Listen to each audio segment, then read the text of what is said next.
Alô, turma boa do canal Ave Mais, um grande abraço. Um abraço a todos vocês ligados aqui no Acorda Vascaíno, todo dia bem cedinho, para aquela resenha, para aquele papo. Muito obrigado a você pelo carinho.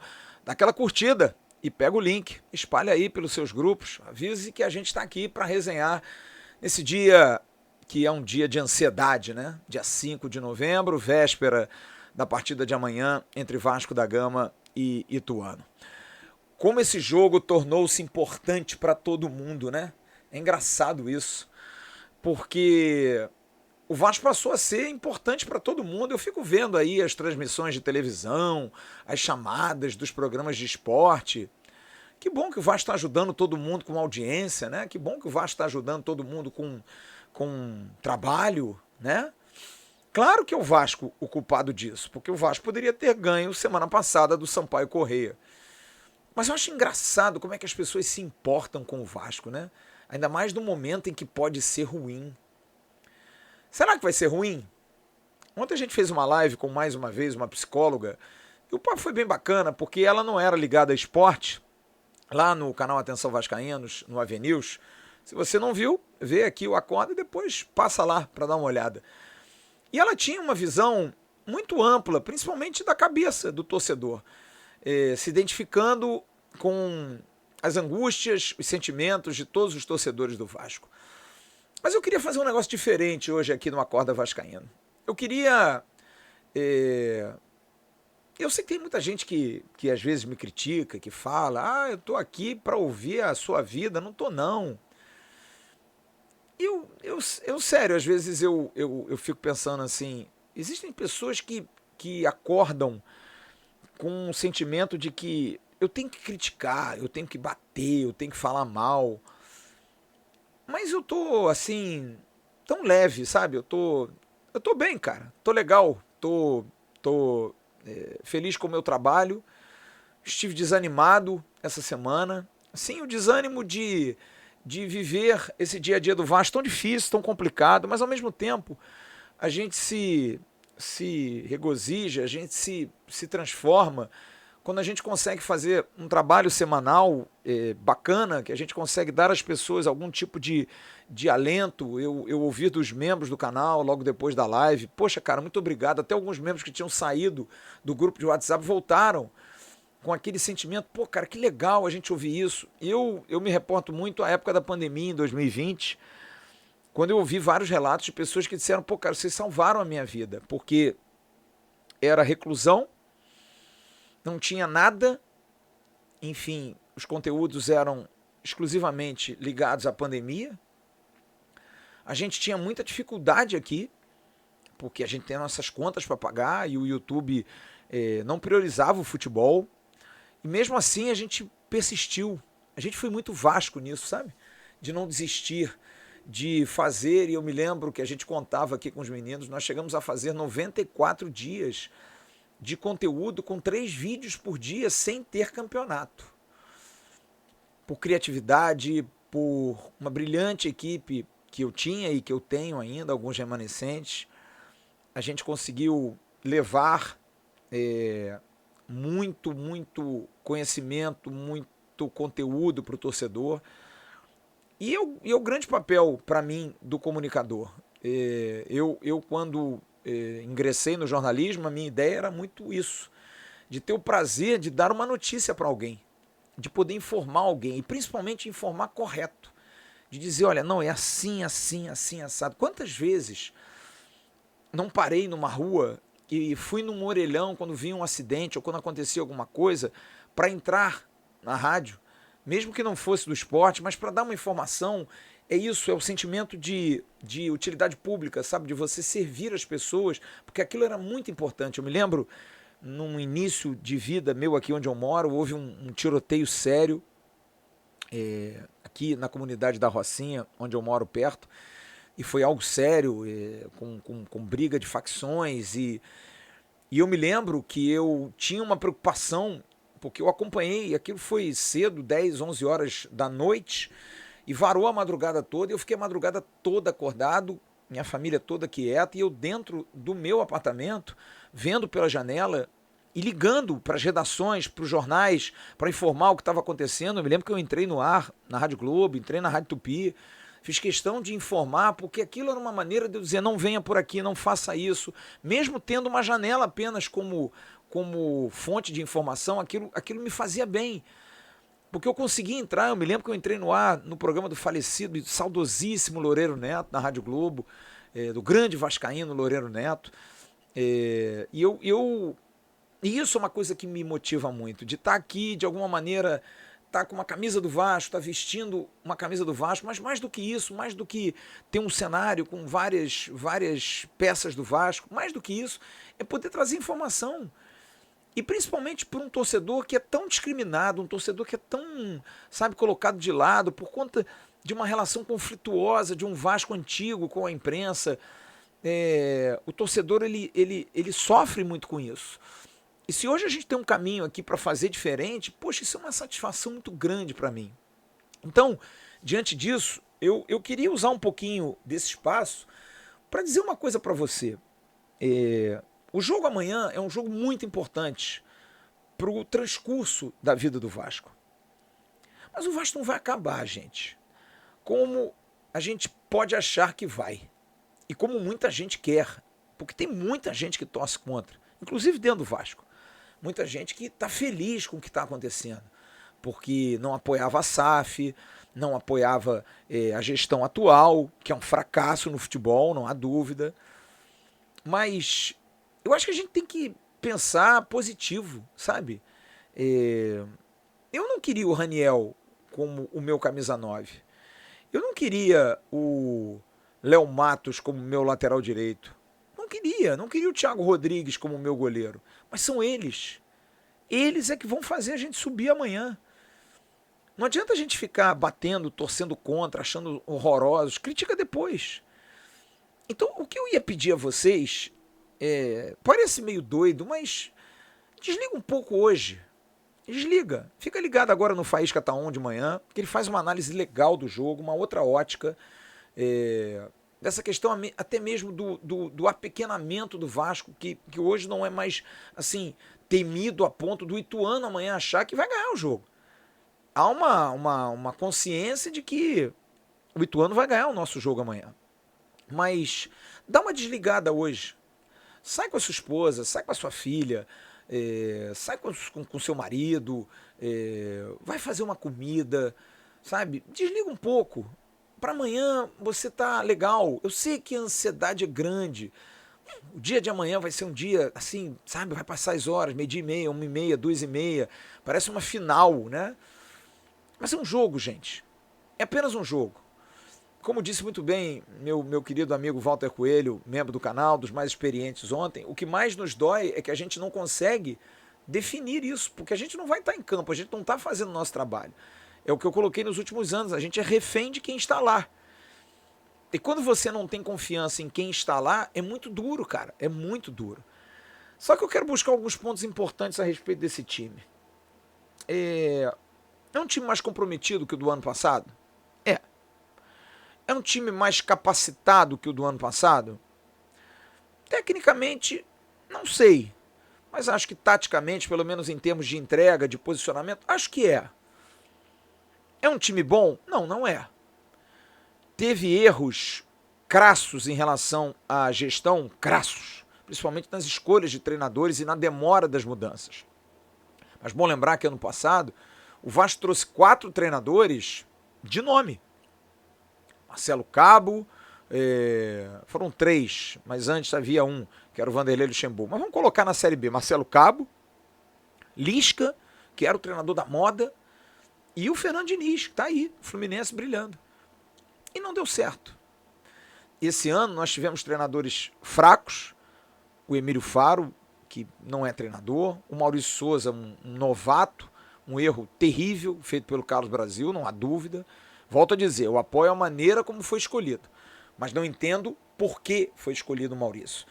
Mas esse time tem algumas valências que me chamam mais atenção, apesar de eu achar muito superficial isso, de serem torcedores do Vasco, de se importarem com o Vasco. Eu acho que isso pesa mas não sei se isso pesa também contra, né? Porque não são jogadores grandes, preparadíssimos para jogar. Se fossem, não estavam jogando a Série B do Campeonato Brasileiro, mas de qualquer forma, são jogadores que têm um pouco mais de comprometimento, né? De alma vascaína, sentem um pouco mais as derrotas. A gente vê o comportamento que eu até critiquei, do Peck chorando, do Anderson Conceição muito abalado, jogadores que não falam desde sexta-feira passada, remoendo, e eu acho importante isso. Como a gente fez durante a semana, que eles tenham feito também esse exercício de se recriar, de se reinventar, de crescer, de melhorar. Porque isso é que faz a gente crescer. Porque eu, sexta-feira passada, eu já comentei isso aqui com vocês, meu dia foi muito ruim. Eu fui caminhar, depois fui à igreja, eu precisava de um refúgio, eu precisava de um tempo, sabe? No sábado eu fui convidado para ir a um churrasco, fui. Mas aí teve a final da Libertadores, do rival, machuca, por mais que você não se importe, mas machuca. Você vê o Rio de Janeiro todo com torcedores do rival celebrando, estão no direito deles, mas eles não esquecem da gente, faz sempre a sacanagem, você tem que ficar calado. E aí vem o domingo, a segunda, e eu tendo que trabalhar, todos nós. O Emerson muito abatido, o Jean muito abatido, o Bismarck muito abatido. Vocês devem sentir que o Bismarck essa semana eu o poupei, o Bismarck sente muito, voltou com o canal, mas está muito próximo do Vasco. Então, para nós, é muito duro, mas o tempo é o senhor de tudo, cara. Ele cura todas essas feridas. A doutora falou uma coisa ontem. A gente está nessa Via Crucis há 20 anos. E a gente está aqui. A gente não desgasta, a gente não vai embora, a gente não abandona. Porque quem fala, eu vou abandonar, eu não quero mais, é mentira. Eu não vou ver o jogo amanhã, é mentira. Você não vai conseguir desligar se você tiver um trabalho. Mas mesmo assim, gente, no meu casamento, era o primeiro jogo da Libertadores, da semifinal contra o River Plate. Eu não fui ao jogo em São Januário. Eu fui à cozinha depois do casamento, fui comer alguma coisa e perguntei, vem cá, como é que foi o Vasco? Porque, juro, eu estava preocupado no meu casamento com o Vasco, porra. E fui passar minha lua de mel em Buenos Aires para ver a final, para ver o jogo contra o River. Não me perguntem de onde vem isso. Eu já falei isso para vocês, eu sou apaixonado pelo meu clube, cara. O Vasco salvou a minha vida. O Vasco me mostrou uma coisa que eu não conhecia. O Vasco me fez ver situações que só ele, de resistência, de lutar contra as coisas erradas, de reconhecer nas pessoas igualdade, independente de cor, de credo, de raça. Isso é lindo, cara. Isso é a vida, gente. E não é porque eu sou Vasco não que eu falo isso, porque eu repito isso para as pessoas que me perguntam por que eu sou Vasco e elas se calam. Porque elas consentem e dizem, porra, isso é brabo demais. Porque vocês não sabem o orgulho que eu tenho quando eu digo, eu sou a resistência. Porque não me deixaram disputar um campeonato, porque eu não tinha um estádio, eu construí. Eu tinha negros e operários que jogavam no meu time, não deixavam eu jogar, eu fiz um campeonato. Eu fui humilhado a vida toda, sacaneado em entidades, em representatividade, porque o preconceito contra o pobre, o negro, o operário, o português, o imigrante é muito grande nesse país. A gente sabe disso. A gente sofre muito com isso. E aqui quem fala é um branco de olhos claros. Mas isso o Vasco me ensinou. Isso o Vasco me fez crescer como homem. E eu convivo no Vasco há muitos anos. Tenho muita bronca de muita coisa que acontece, mas eu tenho o Vasco aqui, ó, na mão, pela minha vida. Eu tenho o Vasco gravado na minha mente, de tudo que eu já passei dentro daquele clube, de todas as pessoas com as quais eu convivi, entrevistei, chorei, sorri. E sempre mantive o meu profissionalismo, a minha correção. Sempre busquei a verdade, porque me cansava muito. Eu vivia numa época em que as pessoas faziam questão de mentir, de contar coisas erradas para um torcedor que não merecia isso. E é isso que eu digo, eu lutei contra o sistema. Porque o sistema me batia, me obrigava a falar aquilo que ele queria. E teve um dia que eu disse não. E hoje eu tenho uma independência que demorou a conquistar. Eu falo isso para os jovens que querem ser independentes cedo. Eu falei, cara, é difícil, cara. Porque é duro quando você é muito jovem, e hoje eu entendo muitos jovens por conta disso. Porque eu sei o que é querer ter suas coisas, querer poder fazer suas coisas, mas manter a educação, respeitar os pais, estudar. Isso tudo é tão importante, são conceitos. Eu estava conversando ontem no nosso grupo, eu fiz uma pergunta que talvez eu seja muito utópico. Eu fiquei pensando assim, a gente defende que o Vasco tem que ter mais representatividade nos bastidores, tem que mexer mais os pauzinhos. Não, cara, eu não posso aceitar isso. Eu não posso defender para um público, para um povo, que é importante que você tenha representatividade nos bastidores para você ganhar as suas coisas. E a gente bater e cobrar disso. Eu falo isso, mas me arrependo. O que a gente tem que cobrar é que a gente tem que ter competência dentro de campo. Porque trazendo até para o nosso rival, para o Palmeiras, aqueles times que estão logrando êxito, você não os vê em bastidores, em tribunais, em situações difíceis, não. Porque eles são competentes em campo naquilo que o futebol pressupõe o base, que é ser bom no futebol, na bola. Mas aí criou-se um mito, como era o ex-presidente Eurico Miranda, que as pessoas logo lembram, se o Eurico estivesse aqui a gente ganhava isso. Errado! Você tem que ter, sim, representatividade para você estar ali presente, para você dizer, olha, estou aqui, vou votar, vou ter o meu voto, vou ter a minha posição. Mas não, para tentar arrumar alguma coisa por trás, mexer os pauzinhos, como a gente diz, eu não acho isso. Eu não posso crer nisso. Eu quero crer nas coisas corretas, nas coisas boas, nas coisas diretas, nos preceitos importantes para a vida. E isso o Vasco me trouxe. Isso o Vasco me deu. Então, eu me sinto um pouco no direito, porque quando eu sou abordado na rua por um vascaíno que vem me abraçar, isso me dá uma responsabilidade de estar aqui e saber o que eu vou falar. Eu sei que tem muita gente que não gosta de mim e eu não sei porquê. Tem muita gente que fala um monte de sandice. Muita gente. Nossa, é um negócio impressionante. É um lixo informativo que me dói. E eu falo isso de cátedra porque eu não faço isso. Isso eu posso dizer sem soberba nenhuma. Eu faço muito bem o meu trabalho, eu procuro fazer o meu trabalho. Eu apuro, eu corro atrás. Quem não tem competência, que não se estabeleça. Não vem tacar pedra em quem faz bem, porque você não consegue fazer. Mas eu tenho que ter muita responsabilidade no que eu falo. Não achar nunca que o que eu falo é sempre o correto, mas minimamente ter um bom senso de dar um equilíbrio às pessoas.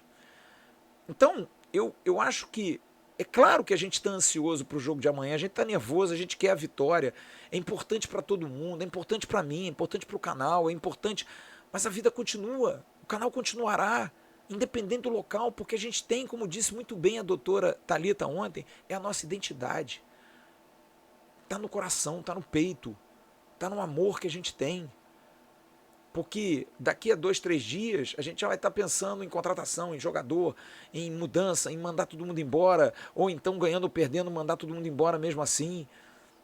Porque isso passa a ser a nossa cachaça, a nossa alimentação, é o ar que a gente respira, cara. Isso é muito importante. Isso eu sei porque todos os torcedores de futebol são assim. Tem gente que está ansiosa para ver a Copa do Mundo, que gosta. Eu sou assim, eu gosto de ver a Copa do Mundo. Apesar de que eu acho que essa seleção aí com 10 jogadores do rival, acho que não ganha nada. Vou torcer, mas acho que não ganha nada. Mas o que eu queria pedir a você é isso, cara. Tem um dia calmo, tem um dia tranquilo, mas amanhã não. Amanhã se prepara mesmo, vai pro jogo. Se prepara, faça seu ritual, acredite na sua esperança, acredite na sua fé, acredite nas suas superstições. Sim, a gente tem que se agarrar a qualquer coisa. Que desculpem os psicólogos, que os médicos me perdoem, mas a gente é maluco por isso. Não fuja das suas tradições, não fuja das suas realidades, não fuja do local do sofá que você sente, não fuja do locutor que você não gosta, do canal que você acha que não dá azar, da peça que está amarrada. É um toque, é um negócio doentio? É. Me deixa ser assim. Junte tudo isso amanhã. Converja isso tudo num lado positivo. Tem que convergir isso tudo para um ponto positivo. Porque se todos nós fizermos isso, vai acontecer. Agora é bom lembrar que do outro lado, o Ituano também quer. Tem torcida lá muito menor do que a nossa, mas tem gente que está sonhando, que está rezando, que fala, pô, a gente vai ganhar esse jogo. Deus, ele não decide, gente. O que a gente tem que pedir é que ninguém se machuque, que o jogo seja bom. É competência, é a história dos bastidores, é ter competência dentro de campo. Só que isso foge à nossa alçada. A gente fica chateado, a gente fica pé da vida, ou a gente vai fazer uma ode a esses caras. Assim é a graça do futebol. Parece simples, parece puro, mas é a realidade. Porque segunda-feira todo mundo vai acordar para trabalhar. Todo mundo. Ou feliz, que é o que eu acredito, ou triste. Mas a vida vai seguir, a gente vai ter nossos problemas, nossas dores de cabeça, nossas contas para pagar. Tá chegando aí dia 10, tem que pagar um monte de conta. A vida é assim, gente. A vida é assim. Mas não fuja. Hoje descansa. Amanhã siga todos os seus ritos. Seja o maluco que você sempre é. Não fuja disso. Tô falando na real contigo. Amanhã, seja muito Vasco mesmo. Vá fazer suas coisas. Vá. Bom, eu quero fazer isso. Não, hoje é jogo do Vasco. Eu vou sentar aqui e vou ver o jogo. Junte seus amigos, faça as suas superstições, faça tudo igual. Vambora. E vamos esperar. Vamos ver o bicho que vai dar. Valeu? Grande abraço. Um ótimo sábado. Amanhã eu tô cedo aqui. Vai ter a Acorda Vascaíno todos os dias. Grande abraço. Tchau, um ótimo sábado. Fiquem com Deus. E aquela curtida, hein? Por favor. Pega o link aí e espalha pra geral. Valeu? Abração.